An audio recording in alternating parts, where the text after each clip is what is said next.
Salut à tous les turfistes et bienvenue sur la chaîne et le Prono Quinte. C'est votre rendez-vous hippique préféré qui débarque pour décortiquer une nouvelle course et vous mettre sur la voie du succès. Aujourd'hui, on plonge dans le Quintet Plus du vendredi 27 décembre 2024, le fameux prix de Montauban à Vincennes. 15 partants, une allocation de 56 000 €, l'ambiance électrique de Vincennes. Préparez vos stylos, vos notes, vos algorithmes, car on va décortiquer ensemble le profil de chaque cheval en lice. Restez bien connectés, ça commence maintenant. On commence notre analyse avec le numéro 1, Horace Deschamps. Il peine à retrouver le chemin de la victoire depuis août 2023. Mais attention, Horace Deschamps a du cœur et de l'endurance. Son entourage mise sur un parcours en embuscade pour déclencher une accélération fulgurante dans la dernière ligne droite. On le garde en tête, on ne l'oublie pas. Passons maintenant au numéro 2, Arena de Marzy, une jument qui a souvent montré de belles choses en piste. Certains diront qu'elle manque de constance, moi je dirais qu'elle a du caractère. Elle sera déférée des 4 pieds, ce qui devrait lui donner un avantage certain en termes de vitesse. Et puis, elle aura l'appui d'un driver de talent, Éric Raffin. Arena de Marzy, une jument à suivre de près, elle pourrait bien faire mouche. Intéressons-nous maintenant au numéro 3, Hacienda des Bois. Une jument expérimentée. Avec 158 455 € de gains, elle est la plus riche du lot. Bien engagée et déférée, elle aura à cœur de montrer qu'il faut encore compter sur elle. Son driver, Gaël Demoulin, tentera de lui donner un parcours sur mesure. Son entourage affiche une confiance prudente, convaincu qu'elle a les moyens de jouer un rôle majeur dans ce Quintet Plus.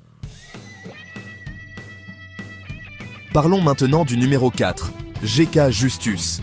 Un concurrent suédois avec de sérieuses ambitions. En France, il a déjà montré de belles performances, avec une belle pointe de vitesse. Entraîné par Sofia Arvidsson, GK Justus partira de la première ligne, ce qui devrait lui permettre de bien se placer. S'il s'adapte au profil de la course, il pourrait bien jouer les troubles faites. Un cheval à surveiller de près. Ce Scandinave n'a pas fini de faire parler de lui. Regardons le numéro 10, Chit Chat, qui devra composer avec une position de départ en seconde ligne. Ce n'est jamais facile, mais Chit Chat a une forte pointe de vitesse finale. Son driver, Franck Nivard, devra lui donner le meilleur parcours possible. Si tout se passe bien, Chit Chat pourrait pimenter les rapports. Un outsider à ne pas sous-estimer. Passons maintenant à la favorite, le numéro 12, Beautiful Day. Entraînée par Alessandro Gocciadoro, cette jument aligne les performances de haut niveau.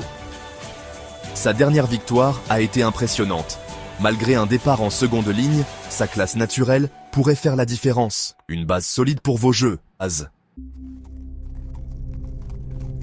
Le numéro 13, Fetlock Joint, a attiré mon attention lors de sa dernière sortie.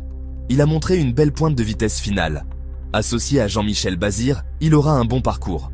Si la course est rythmée, Fetlock Joint pourrait inquiéter les favoris. Un outsider à ne pas négliger. Terminons avec le numéro 14, Chestnut, un pensionnaire de l'écurie Daniel Redden. Chestnut possède une belle pointe de vitesse et s'adapte bien aux pistes françaises. Partant en première ligne, il devrait bénéficier d'un bon parcours. Si la course est sélective, Chestnut a les moyens de jouer les premiers rôles. Un cheval à inclure dans vos combinaisons. Voilà, les amis turfistes, vous avez maintenant toutes les cartes en main pour déchiffrer ce prix de Montauban. Pour ma part, je vois bien Beautiful Day, GK Justus et Fetlock Joint aux avant-postes. Attention aux surprises avec Chit Chat, Arena de Marzy et Hacienda des Bois. N'oubliez pas non plus Chestnut et Horace Deschamps. Bonne chance pour vos jeux. N'oubliez pas de liker la vidéo, de vous abonner à la chaîne le Prono Quinte et de partager vos avis dans l'espace dédié. À très vite pour de nouvelles aventures hippiques.